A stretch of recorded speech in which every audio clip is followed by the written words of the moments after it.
নমস্কার, জেলা বার্তায় আপনাদের স্বাগত। আপনাদের সঙ্গে আমি সুমন্ত। বিস্তারিত খবরে যাওয়ার আগে প্রথমে দেখে নেব জেলা বার্তার বিশেষ কিছু অংশ এক নজরে। হিমাদপুরের ঘটনায় পক্ষপাতিত্বের অভিযোগ পুলিশের বিরুদ্ধে। বোলপুরে এসে পাড়ুই কাণ্ডের নিন্দা করলেন রাজ্যপাল। পাড়ুইয়ে বিজেপির জনসভায় হাজির রাহুল সিনহা। নারী পাচার রোধে বিশেষ তথ্যচিত্রের নির্মাণ মোহাম্মদবাজারে।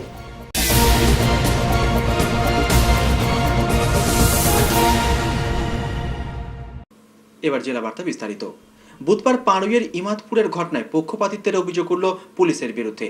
ওই ঘটনায় বিজেপি ও তৃণমূলের 6 জনকে পুলিশ গ্রেপ্তার করে আদালতে হাজির করলে মহামান্য বিচারক তাদের 5 দিনের পুলিশি হেফাজতের নির্দেশ দেন।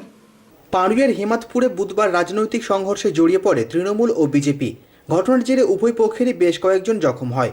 ঘটনার দিনই পুলিশ সংঘর্ষে জড়িত সন্দেহে গ্রেপ্তার করে 4 তৃণমূল সমর্থক ও 2 জন বিজেপি সমর্থককে। বৃহস্পতিবার পুলিশ পৃথক 2টি মামলায় অভিযুক্তদের আদালতে তুললে মহামান্য বিচারক সকলকেই 5 দিনের পুলিশি হেফাজতের নির্দেশ দেন। তবে এই মামলা ঘিরে পক্ষপাতিত্বের অভিযোগ উঠেছে পুলিশের বিরুদ্ধে। বিরোধীদের অভিযোগ, একই ঘটনায় অভিযুক্ত হয়েও পুলিশ শাসক দলের সমর্থকদের লঘু ধারায় মামলা করেছে। উল্টো দিকে ধৃত বিজেপি সমর্থকদের মামলা দেওয়া হয়েছে একাধিক ধারায়। এ নিয়ে সরকারি আইনজীবীর বক্তব্য জানতে চাইলে তিনি বিষয়টি পুলিশের তদন্তের বিষয় বলে এড়িয়ে যান। 6 জনকে যে প্রডিউস করা হয়েছিল তার মধ্যে 4 জন একটা কেসে আর একজন ছিল 2 জন একটা কেসে। এই 6 জনকে 5 দিনের পুলিশ কাস্টডি অ্যালাউ করা হয়েছে। আগামী 18 তারিখে ফার্দার প্রোডাকশনের ডেট আছে। এটা সম্পূর্ণ কেসের উপর নির্ভর করছে এবং যিনি আয়ও আছেন তিনি সেই সিচুয়েশন দেখেই যা ব্যবস্থা নেওয়ার সেটা নিয়েছেন। তবে অভিযুক্ত পক্ষের আইনজীবী কিন্তু বলেন, একজন আইনজীবী হিসাবে তার মনে হয়েছে এই ঘটনায় পক্ষপাতিত্ব করেছে পুলিশ। এরা যেটা আসামের কাছ থেকে জানতে পারলাম যে এরা নাকি বিজেপি সমর্থক, এবং আমি যেটুকু আসামের কাছ থেকে জানলাম ঘটনার বিষয়ে, তারা বললো যে আমরা মিছিলে যাচ্ছিলাম, সেই সময় পুলিশ আমাদেরকে ধরেছে। পুলিশের এই ভাবটা আমি বুঝতে পারলাম না কেন পুলিশ এই ভূমিকাটা নিলেন আর কি। আমার মনে হয় পুলিশের উচিত ছিল যে 2টো সেকশনকে 307 দেওয়া, কারণ 307 ইনগ্রিডিয়েন্টস এই মামলাতে যেভাবে দেওয়া আছে ওই 1040-এ সেভাবে দেওয়া আছে। এখন এটা পুলিশ কেন দিয়েছে সেটা করে বলা যাবে পুলিশ কেন দিয়েছে। এখন পুলিশ ইচ্ছাকৃতভাবে দিতে পারে, কোনো পক্ষকে সেভ করার জন্য দিতে পারে, সেটা দিতে পারে। এখন সেটা পুলিশই ভালো বলতে পারবে। তবে আমি বলবো একজন আইনজীবী হিসেবে পুলিশের উচিত ছিল ওই সেকশনটাকে, ওই মামলাতে ওই সেকশনটাকে দেওয়া। যেহেতু ওই মামলাতে অভিযোগ তৃণমূলের বিরুদ্ধে রয়েছে, যেহেতু অভিযোগ পড়ে জানলাম, যেহেতু ওই মামলাতে অভিযোগটা তৃণমূলদের বিরুদ্ধে রয়েছে, সেক্ষেত্রে হয়তো হতে পারে যে 307 সেকশনটা সেখানে পুলিশ ইচ্ছা করে দেয়নি, হতে পারে, সেটা হতে পারে, সেটা আমার অনুমান, আমি সেটা বলছি আর কি। ভয় টিভি, শিউরি। বোলপুরের এক সাহিত্য সভায় যোগ দিতে এসে পাড়ুই কাণ্ডের নিন্দা করলেন রাজ্যপাল কেশরীনাথ ত্রিপাঠী। সাংবাদিকদের করা প্রশ্নের উত্তরে তিনি বলেন, যে কোনো ধরনের হিংসা নিন্দনীয়। বৃহস্পতিবার বোলপুর শান্তিনিকেতনে বেশ কয়েকটি অনুষ্ঠানে যোগ দিতে আসেন রাজ্যপাল কেশরীনাথ ত্রিপাঠী। তারই মধ্যে এদিন শান্তিনিকেতনের বিভিন্ন জায়গা ঘুরে দেখেন তিনি। পাড়ুইয়ে একের পর এক হিংসাত্মক ঘটনায় তাঁর প্রতিক্রিয়া জানতে চাওয়া হলে তিনি বলেন, যে কোনো ধরনের হিংসাই নিন্দনীয়।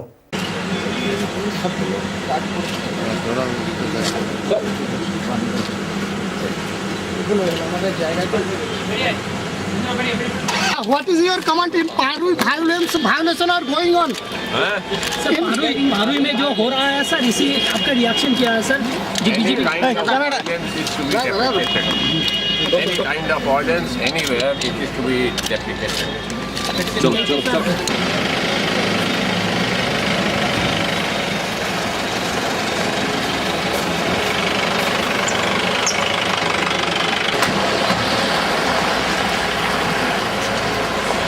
ভয় টিভি, বোলপুর।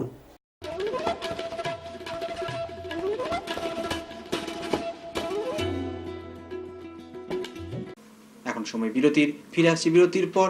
সঙ্গে থাকুন ভয়ের সাথে নির্ভয়ে।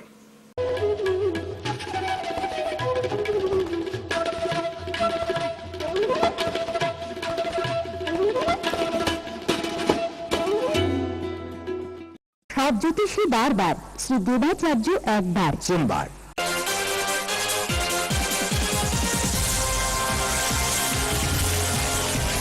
প্রতি ইংরাজি মাসের তৃতীয় রবিবার ও শেষ রবিবার বিকেল 4টে থেকে রাত 8টা পর্যন্ত।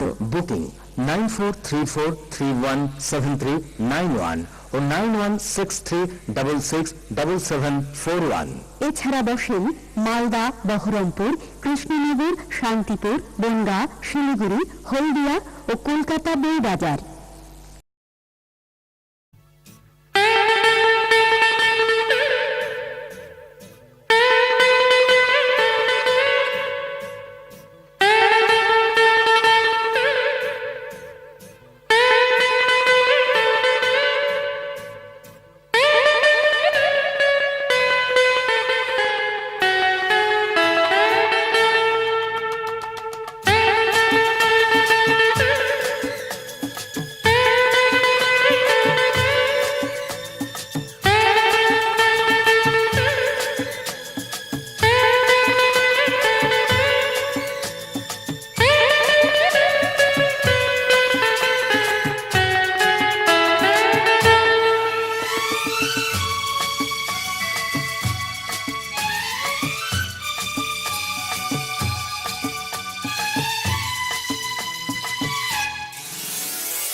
ফিরে এলাম বিরতির পর।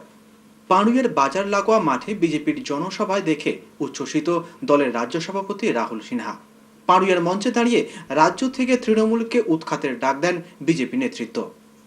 বুধবার পাঁড়ুইয়ের বাজার সংলগ্ন মাঠে শান্তি সভার আয়োজন করে বিজেপি। পাঁড়ুই থানা এলাকা সহ জেলার বিভিন্ন প্রান্তের বিজেপি সমর্থকরা যোগ দেন এদিনের সভায়। দলীয় সমর্থকদের ভিড় দেখে উদ্দীপিত দলের রাজ্য সভাপতি রাহুল সিনহা তীব্র ভাষায় আক্রমণ করেন তৃণমূলের নেতা নেত্রীদের। এদিনের সভায় রাহুল বাবুর মূল নিশানা ছিল তৃণমূল নেত্রী মমতা বন্দ্যোপাধ্যায় ও জেলা সভাপতি অনুব্রত মণ্ডল। যা পাড়ুইয়ের এই মাঠকে ছাপিয়ে ছাদে ছাদে পর্যন্ত গিয়ে মানুষ আশ্রয় দিয়েছে বিজেপিকে সমর্থন করবার। এই জনসমুদ্র কিসের ডাক দিচ্ছে? সারা পশ্চিম বাংলার মানুষের কাছে একটাই বার্তা দিচ্ছে যে অত্যাচারী সরকারের বিদায় ঘণ্টা আজকেই পাড়ুইয়ের ময়দান থেকে রয়েছে। দেখুন, আমি আপনাদের পরিষ্কার করে বলতে চাই, তৃণমূল সরকারকেও বলতে চাই, নন্দীগ্রাম সিপিএম এর শেষ শহীদ বেদি ছিল, আর এই পাড়ুই হবে তৃণমূল কংগ্রেসের শেষ শহীদ বেদি। আর এই পাড়ুই থেকেই শুরু হবে তৃণমূল কংগ্রেসের শেষ যাত্রা। আর এই শেষ যাত্রায় শেষ অভিনয় করেনি অনুব্রত। আর কারণ আমি আপনাদের পরিষ্কার করে বলতে চাই, বাংলায় যে অবস্থা চলছে, এই গুন্ডাবাজির সাম্রাজ্য, মা বোনকে ধর্ষণ করার সাম্রাজ্য, ধর্ষকদের নিয়ে কিছু গুন্ডা বদমাইশের হাতে, বাইরের কিছু উগ্রপন্থীর থেকে অস্ত্র নিয়ে যদি তৃণমূল কংগ্রেস মনে করে যে জনসাধারণের জনরোষকে রুখে দেবে, সিপিএম পারেনি। আর আপনারা তো সিপিএম এর বিটিম হাইব্রিড তরমুজ, আপনারা পারবেন কি করে? সেই কারণে আমি আপনাদের পরিষ্কার বলতে চাই, তৃণমূল কংগ্রেসকে বলতে চাই, ধর্মের চাকা ঘুরতে শুরু করেছে। সারা বাংলায় মানুষের মধ্যে পরিবর্তনের বার্তা যেতে শুরু করেছে। আর সেই বার্তাতে আজ তৃণমূল কংগ্রেস শঙ্কিত। আর শঙ্কিত কিছু মস্তান নির্ভর তৃণমূল কংগ্রেস ভারতীয় জনতা পার্টির উপর হামলা শুরু করেছে। আমি প্রশ্ন করতে চাই তৃণমূল কংগ্রেসের লোকদের, আমি সতর্ক করতে চাই অনুব্রত মণ্ডলকে, যে কোন 2016 বেশি দেরি নেই, 2016-তে তৃণমূল যাবে, বিজেপি সরকার আসবে, পুলিশের দিকে বোম মারো, মানুষকে বোম মারো, এর শাস্তি আমরা দেবো। আপনাকে পরিষ্কার বলছি, আজ আপনার সরকার আছে,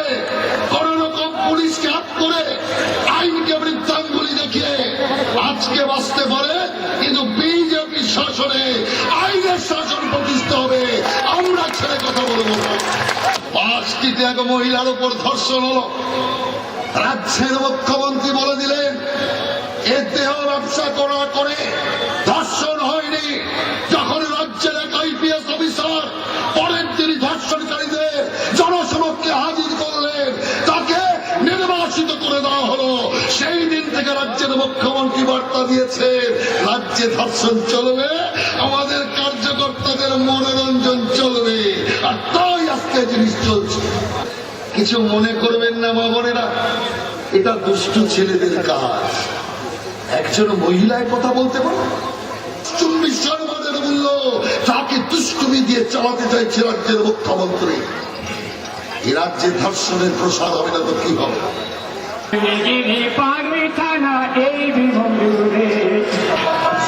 সন্তান পায় হারালো দুষ্কৃতির গুলিতে।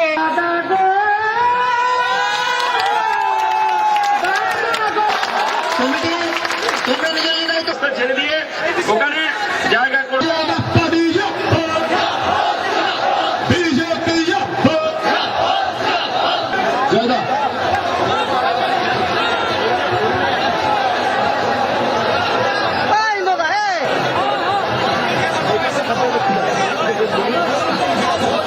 হিংসা নয়, শান্তি চাই। আপনাদের মুখে মুখে বিজেপি এই জন্য সবাই নাম দিয়েছে শান্তি সভা। একটা পা চলে গেছে, কর্মক্ষম হয়ে গেছে শেখ কাবুল, শেখ তৌসিফের বাবা, যার প্রাণটা কেড়ে নিয়েছে তার ভাই এসছে, এবং দমনপুরের আমাদের এক নীতি থেকে তারা বড় রাজ্যের প্রতিনিধি জনগণ। ভয় টিভি, পাড়ুই। বীরভূম জেলা প্রশাসনের উদ্যোগে নারী সচেতনতা বৃদ্ধির লক্ষ্যে তথ্যচিত্রের শুভ মহরত অনুষ্ঠিত হল বৃহস্পতিবার মোহাম্মদবাজার ব্লকে। বীরভূম জেলা প্রশাসনের উদ্যোগে নারী সচেতনতা বৃদ্ধির লক্ষ্যে তথ্যচিত্রের শুভ মহরত অনুষ্ঠিত হল বৃহস্পতিবার মোহাম্মদবাজার ব্লকে। এলাকার একটি স্বেচ্ছাসেবী সংস্থার সহযোগিতায় এবং জেলা ও ব্লক প্রশাসনের উদ্যোগে এই স্বল্প দৈর্ঘ্যের তথ্যচিত্র তৈরির কাজ শুরু হলো বৃহস্পতিবার। শুধু মোহাম্মদবাজার ব্লকই নয়, জেলার প্রতিটি ব্লকেই এই ধরনের তথ্যচিত্র তৈরির মাধ্যমে জনসচেতনতা বৃদ্ধির কথা বললেন জেলা শাসক পি মোহন গান্ধী। আমরা জেলা প্রশাসন উদ্যোগে আমরা একটা ডকুমেন্টারি ফিল্ম একটা করেছি। মেনলি এটা মোহাম্মদবাজার ছাড়াও আমাদের আদার ব্লকসগুলো নিয়ে একটা ডকুমেন্টারি ফিল্ম আমরা বানাচ্ছি। এটা আমাদের কন্যাশ্রী ডিস্ট্রিক্ট ম্যানেজমেন্ট ইউনিট আছে, ওখান থেকে আমরা ম্যানেজমেন্ট থেকে ওনারা করছে। এটা মেইনলি এটা ট্রাফিকিং নিয়ে, এটা মেইনলি এটা অ্যাডোলেসেন্ট গার্লস আছে, ওনারা কীভাবে আফেক্ট হয়, এবং এটা ওনাদের এটা ট্রাফিকিংকে ইল এফেক্টসগুলো কী কী আছে ওনাদের। এটা সাপোজ একজন গার্ল ট্রাফিকিং হয়ে যায়, ওনারা কীভাবে এটা পুলিশ সঙ্গে এনজিওর সঙ্গে অ্যাপ্রোচ করতে হবে, এগুলো এটা আমরা সচেতনতা করার জন্য মানুষকে এগুলো এটা মেইনলি এটা করছি।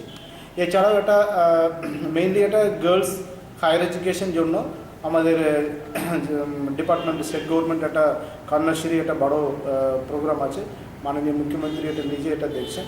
সো এটা কন্যাশ্রীর এটা প্রোগ্রাম, এটা মানুষদের এটা সচেতনতা করা প্লাস গার্লস হায়ার এডুকেশন এগুলো প্রমোট করা, এটা আমরা একটা ডকুমেন্টারি সমস্ত নিয়ে একটা থ্রু নাটক এটা আমরা রেডি করছি। তবে এই তথ্যচিত্রের নির্মাতা চিত্র নির্দেশক শুভ মহরত সম্পর্কে বলেন, জেলা তথা দেশ জুড়ে নারী পাচার বর্তমানে একটি জ্বলন্ত সমস্যা। নারী পাচার রোধ করতে মানুষের সচেতনতা বৃদ্ধির উদ্দেশ্যে এই তথ্যচিত্রের নির্মাণ করছেন তারা। উল্লেখ্য, এর আগেও মোহাম্মদবাজার ব্লকে বাল্যবিবাহ রোধ সম্পর্কে একটি তথ্যচিত্র নির্মিত হয়েছিল এই সংস্থা ও প্রশাসনের উদ্যোগে। তোমরা ওরকম বলো না গো, আমার মেয়ে বাড়ি ফিরেছে এই অনেক ঢের। শোনা হলো, তোমার মেয়ে ঘরে ফিরেছে, মেয়েকে আদর করে তুমি ঘরে তুলে নাও, তুমি না ওর বাবা। আর তোমরা না কেমন লোক শুনি, ভুল আজ বাদে কাল তোমাদের বাড়ি মেয়েরাও তো করতে পারে। তখন শোনো, ভুল মানুষে করে, কিন্তু সেই ভুলকে শুধরে না দেওয়ার মতো বড় ভুল আর নেই। খুড়ো কথাটা ঠিকই বলেছে। মিনু তখন আমার কথা শুনেইনি। তা মিনু তোমার কাছে ছেলের সম্বন্ধে গল্প টল্প করেনি? করেনি আবার। চল চল চল,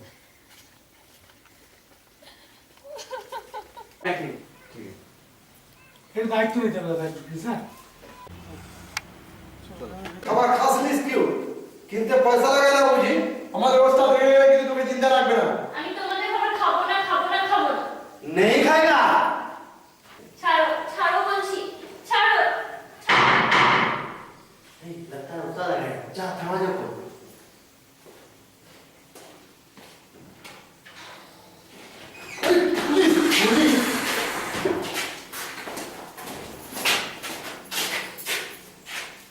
ঠিক আছে, কাটছি।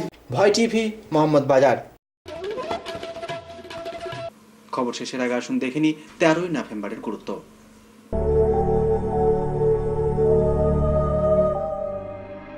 13ই নভেম্বর 1831 খ্রিস্টাব্দের 13ই নভেম্বর কলকাতায় ইংরেজ প্রশাসক স্যার অ্যাশলে ইডেনের জন্ম হয়। 1847 খ্রিস্টাব্দের 13ই নভেম্বর নদিয়া জেলার লাহিড়ী পাড়ায় শিক্ষাব্রতী সমাজ সংস্কারক মীর মোশাররফ হোসেনের জন্ম হয়। তাঁর বিখ্যাত গ্রন্থ বিষাদ সিন্ধু ও জমিদার দর্পণ। জোড়াসাঁকোয় সরলা বালা দেবী চৌধুরানীর জন্ম হয় 1872 খ্রিস্টাব্দের 13ই নভেম্বর। 1917 সালের আজকের দিনে মহারাষ্ট্রের প্রাক্তন মুখ্যমন্ত্রী বসন্ত দাদা পাতিলের জন্ম হয়। তেলেগু নেপথ্য গায়িকা পুলা পাকা সুশীলার জন্ম হয় 13ই নভেম্বর 1935 খ্রিস্টাব্দে। 1967 সালের আজকের দিনে বলিউডের অভিনেত্রী জুহি চাওলার জন্ম হয়। চিত্র ও বিভিন্ন পত্রিকার অলঙ্করণ শিল্পী সুধীর মৈত্রের প্রয়াণ ঘটে আজকের দিনে 2006 খ্রিস্টাব্দে।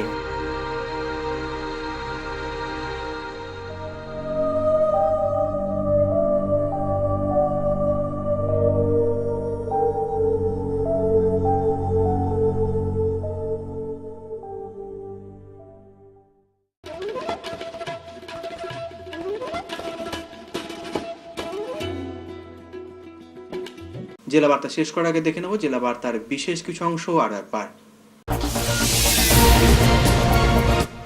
ইমাদপুরের ঘটনায় পক্ষপাতিত্বের অভিযোগ পুলিশের বিরুদ্ধে।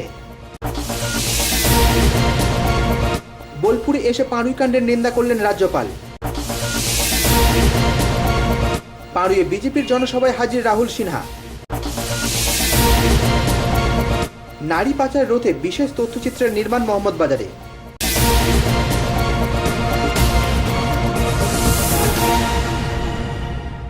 আজকের জেলা বার্তা এ পর্যন্তই। নমস্কার।